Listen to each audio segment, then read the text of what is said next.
This dog isn't friendly, and if that makes you uncomfortable, it's probably because most people have been taught that friendliness is the same thing as being a good dog.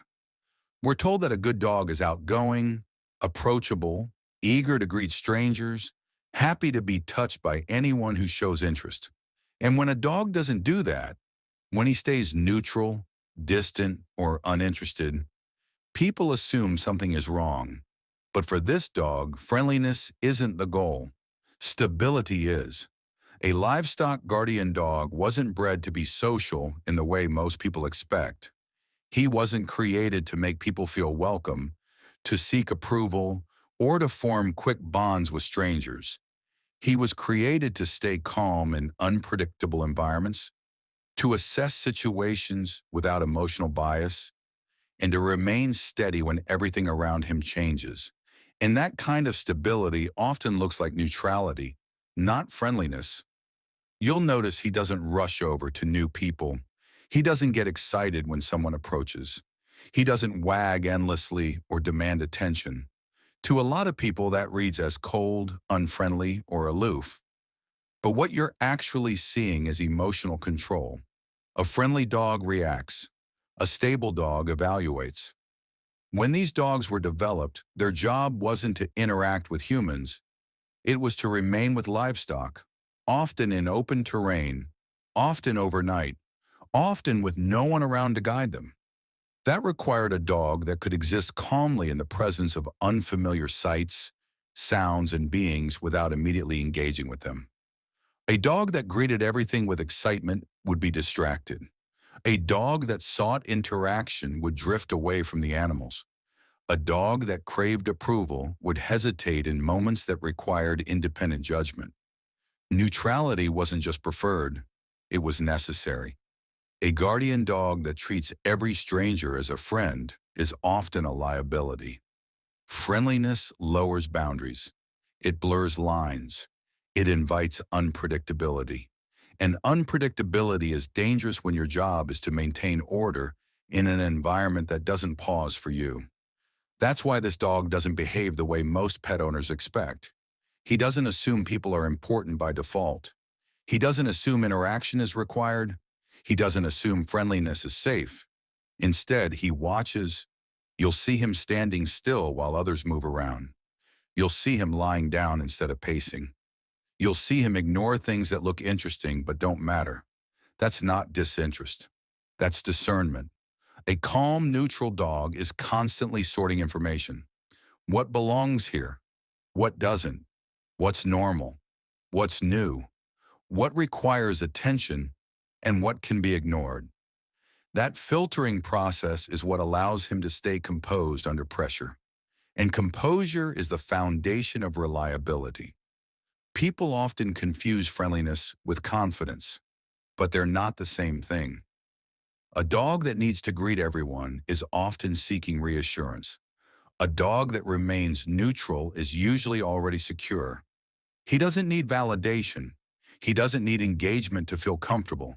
He's grounded in his environment, not dependent on social interaction to regulate himself. That's why experienced livestock owners value neutral dogs, not the ones that perform, not the ones that seek attention, the ones that remain steady regardless of who shows up. There's a misconception that a friendly dog is easier to manage, easier to trust, easier to live with. And in a household pet context, that's often true. But in a working context, friendliness can actually create problems. A dog that wants to interact with everyone is more likely to leave his post. A dog that forms quick bonds is more likely to follow the wrong person. A dog that craves social contact is more likely to abandon responsibility when something more interesting appears. Neutral dogs don't do that. They don't chase interaction. They don't prioritize novelty. They don't need constant input. They stay where they're needed. People sometimes ask why this dog doesn't come up to greet them, why he doesn't seem interested in making friends. The answer is simple. Strangers aren't automatically relevant. Relevance has to be earned through behavior, consistency, and time. Until then, Neutrality is the safest position. That doesn't mean aggression. It doesn't mean fear. It means restraint. A neutral dog is calm, observant, and reserved. He's not reactive, but he's not oblivious either. He's simply waiting to see whether something matters. And that waiting, that pause, is what prevents mistakes. Most serious problems happen when dogs act too quickly, overreacting, misreading situations, escalating unnecessarily. A neutral dog avoids those problems because he doesn't rush to conclusions. He doesn't assume every interaction is good or bad. He watches long enough to decide. That's why neutrality is often mistaken for coldness, because it doesn't perform. It doesn't look impressive on camera. It doesn't create dramatic moments. It doesn't satisfy human expectations for affection, but it creates safety. A friendly dog might greet a stranger with enthusiasm. A neutral dog might simply watch from a distance, and that watching tells him everything he needs to know. This is also why so many guardian dogs end up misunderstood or misplaced. People expect warmth, constant engagement, and visible affection. When they don't get that, they assume the dog is broken, unhappy, or poorly trained. They try to fix it. They push socialization. They encourage friendliness. They reward excitement. And slowly the dog loses the very traits that made him dependable in the first place. You can train friendliness into a dog. You can't always train stability back once it's gone. That's why restraint matters. That's why neutrality matters. That's why not every good dog is friendly, and not every friendly dog is good at serious work. This dog doesn't ignore people out of disrespect. He doesn't avoid interaction out of fear. He simply doesn't treat social engagement as the priority. The priority is calm. The priority is awareness. The priority is staying grounded no matter who comes or goes.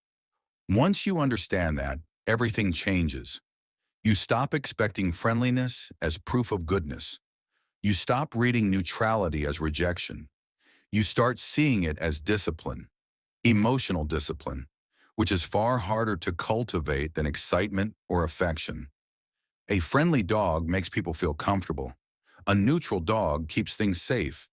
And in the environments this dog was bred for, safety matters more than approval. So no, this dog isn't friendly. And that's exactly why he's reliable.